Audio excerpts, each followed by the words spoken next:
Greetings everyone, welcome back to Blade Bias. Reaching back into Ted's case, huge thank you to Ted for giving me permission to make videos on these Balisongs. We have the Hansen Metals Solo. Now I'm picking this for a very specific reason, and I'm actually very excited to try this out outside of Blade Show for a very specific reason. But before we get into that, the spec breakdown. This is a $1,000 titanium Balisong on bushings with an S35 VN drop point blade weighing 4.4 ounces. It's expensive. In fact, it's probably one of the most, probably the single most expensive Balisong that I have ever made a video on this channel, perhaps. That actually might be true, I think. And I'm picking this for a very specific reason. So many people at Blade Show, so many people in the community glaze the hell out of this thing. And every time I've tried it at Blade Show, I've come away thinking that I just don't like it very much. It just doesn't fit with my vibe, with my flipping. And now I can finally prove or disprove that, at least how I feel. I'm not here to say that this is a terrible knife and you suck for enjoying it. I'm just here to figure out if I actually don't like it or if it's just the craziness of Blade Show that makes me not like it. Because trying some things at home away from the craziness of Blade Show is absolutely a great way to try things if you're not sure about something. And I'm excited to try the Solo. So here we go. And already, yup, that's what I expected to happen. So this thing gets a ton of praise. And I want to be so clear. I'm not making this video to try and disprove any of that praise. I'm not going to be the guy to say, oh, your favorite sucks, your favorite knife sucks, and whoever likes this sucks, and I don't like you. Not what I'm here to do. I'm here to prove to myself whether I like it or not, because the Solo has always been a big question mark for me. Every time I try one, it just doesn't hit like how the people who talk about it make it seem like it's going to hit. And it all comes down to one thing, and you've probably noticed it already in this video. Chaplains. The chaplains on this thing just do not stick at all for me. It is not very confidence-inspiring to chaplain this thing because it always feels unstable. It always feels like it's going to fly away from you. And why that's a little scary, especially because it's a live blade, is because if something always feels unstable, you never trust it enough to actually flip it the way that you want. With something like a squid trainer, it has a little bit of a weird chaplain, right? But I can flip the squid trainer and I can control it in such a way where I can feel when it gets a little wobbly and when it's not getting a little wobbly. So I can feel when I can be confident with my chaplains, and I can feel when I can't be confident with my chaplains. And with the Solo, I have never felt confident chaplaining this thing ever. Sure, it doesn't help that I want to be careful with someone else's $1,000 knife at Blade Show, whether it's a demo unit at the booth or someone's that they just purchased or someone's that they have in their collection. It really doesn't help that I just don't want to destroy it I don't want to smack it against the ground and ruin it for them. So this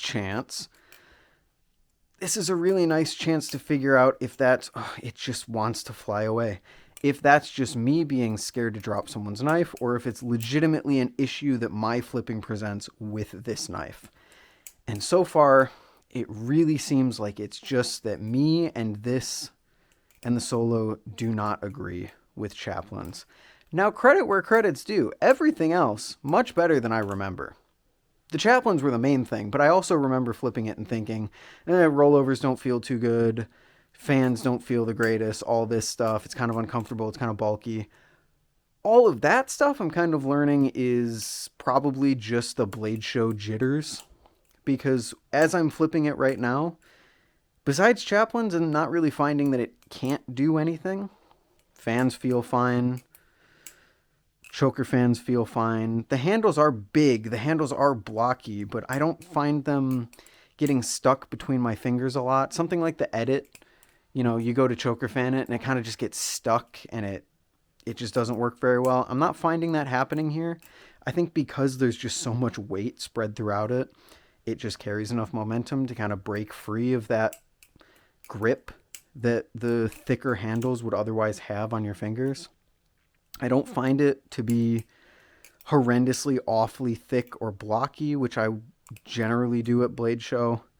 I kind of like how it flips other than the Chaplins and the 0Gs, because they don't vibe with my flipping. And that's kind of why I'm excited to spend at least a tiny bit of time with this thing, because I can make a follow-up video that says, okay, I've flipped the Solo for like a day or two now. Unfortunately, nothing in this collection, I'm just going to tell you now, is going to get the full like, oh, I flipped it for like a week and I got my full thoughts on it. No, I'm going to flip it for like an hour or two, maybe 3 or 4 over the course of a day or two, and then I got to move on to the next thing.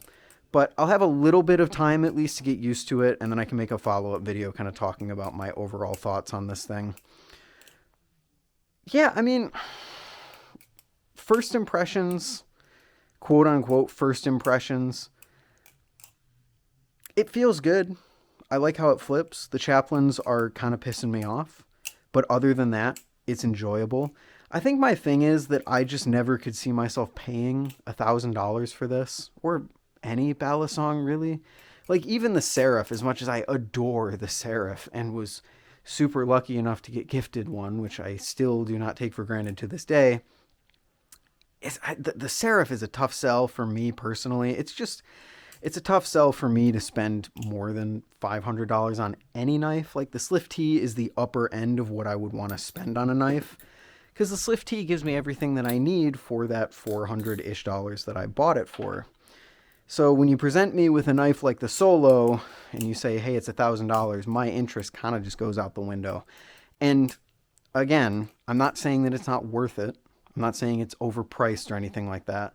I'm just saying my personal spending habits, my personal relationship with Balisongs and money and owning something that expensive, it just doesn't do it for me.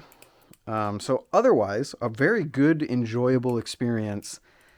Is it worth all the glaze that I've heard of it for me personally? I don't think so. I don't think this really blows me out of the water in some way that no other knife ever has.